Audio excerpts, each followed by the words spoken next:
নমস্কার, আমাদের চ্যানেলে আপনাদের সকলকে স্বাগত। আজ আমার শাশুড়ি মা রান্না করে দেখাবে খাস্তা গজা।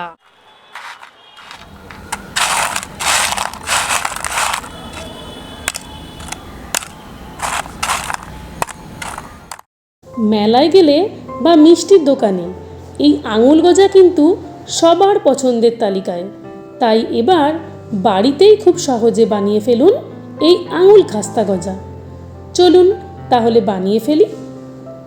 একটা মিক্সিং বলে ময়দা নিয়ে নিতে হবে। যে যেরকম খাবে সে সেই পরিমাণ নিতে পারে। এটাকে ময়ান দেওয়ার জন্য অল্প লবণ, একটু কালো জিরে আর 2 চামচ মতো ঘি দিয়ে ভালো করে ময়ান দিয়ে নিতে হবে। ময়ান দেওয়া হয়ে গেলে পরিমাণ মতো জল দিয়ে সুন্দর করে মেখে নিতে হবে ডোটা। এমনভাবে মাখতে হবে জল যেন বেশিও না হয় আবার খুব কমও না হয়ে যায়।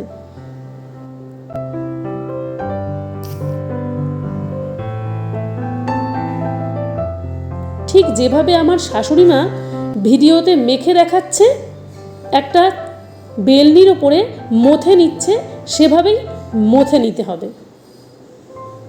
এরপর ভালোভাবে মাখা হয়ে গেলে গোল লেচি কেটে সুন্দর করে বেলে নিতে হবে।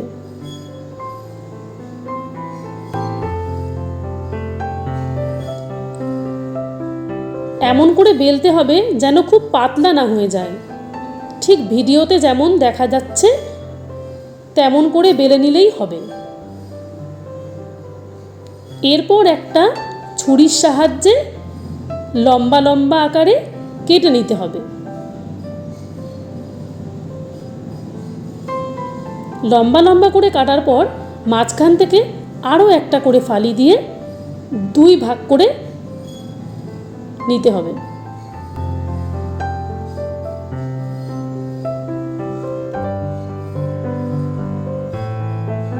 এই আঙুল গজাগুলোর মাপ যেন সব একই রকম হয়, তাই কোনোটা 2 টুকরো বা কোনোটা 3 টুকরো এইরকমভাবে ঠিকঠাক করে কেটে নিতে হবে।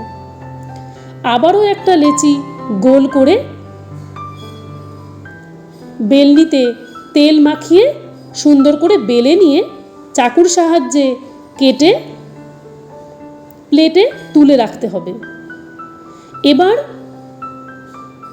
কড়াই বসিয়ে দিয়ে তাতে সাদা তেল গরম করতে দিতে হবে। সাদা তেল গরম হলে একে একে গজাগুলো ছাড়িয়ে গরম ডুবো তেলে দিয়ে দিতে হবে ভাজার জন্য। এখানে খেয়াল রাখতে হবে তেলটা যেন খুব গরম না হয় আবার একদম ঠান্ডা না হয়, মিডিয়াম আঁচে রেখে গজাগুলো ভাজতে হবে।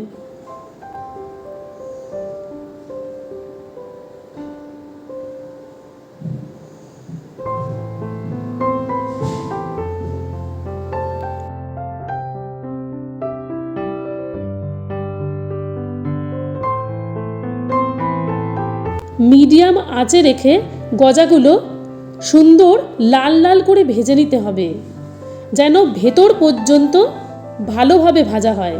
এখানে যদি আমরা আঁচটা বাড়িয়ে দিই তাহলে কিন্তু বাইরে থেকে পুড়ে যাবে, কিন্তু ভেতরে কিছুই হবে না। যদি আমরা আঁচ কমিয়ে রেখে আস্তে আস্তে ভাজি তাহলে কিন্তু ভেতরটাও হবে ঠিক মুচমুচে, মেলায় বা মিষ্টির দোকানের মতো। এরপর ভাজা হয়ে গেলে একটা প্লেটে তুলে রাখতে হবে। ভিডিওতে ঠিক যেরকম দেখা যাচ্ছে সেইভাবে ভেজে নিতে হবে।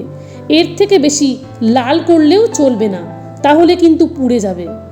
এরপর আবারও কড়াই বসিয়ে নিয়ে তাতে অল্প জল দিয়ে দিতে হবে পরিমাণ মতো চিনি।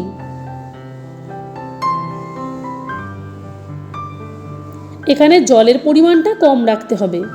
এবার আমরা এই জল আর চিনি ফুটিয়ে একটা শিরা তৈরি করে নেব চিনির।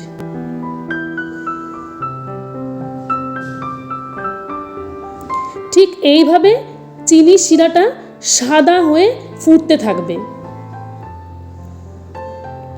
যখনই দেখবেন সাদা হয়ে এরকম ফুটছে ঘনত্বটা ঠিক এরকম হয়ে এসেছে, আমি যেরকম ভিডিওতে দেখাচ্ছি। সেই সময় ভেজে রাখা ঠান্ডা করা গজাগুলো চিনির এই শিরাতে দিয়ে দিতে হবে। চিনির শিরাতে দিয়ে ভালো করে মিশিয়ে নিতে হবে। চিনির শিরা আর গজা দুটোই যেন ভালোভাবে মিশে যায়। প্রত্যেকটা গজার গায়ে যেন চিনির শিরাগুলো ভালোভাবে লেগে যায়, সেটা খেয়াল রাখতে হবে।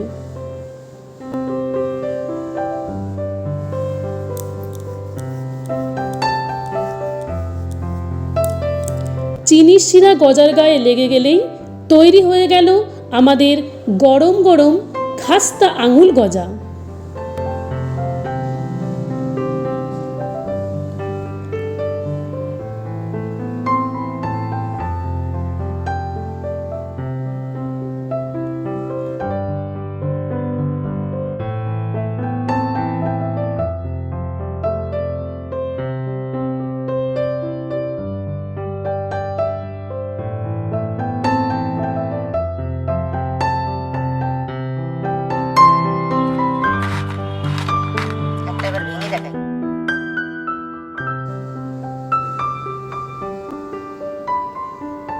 তোমাদের একটা এখান থেকে ভেঙে দেখাচ্ছি ভেতরটা কতটা খাস্তা হয়েছে।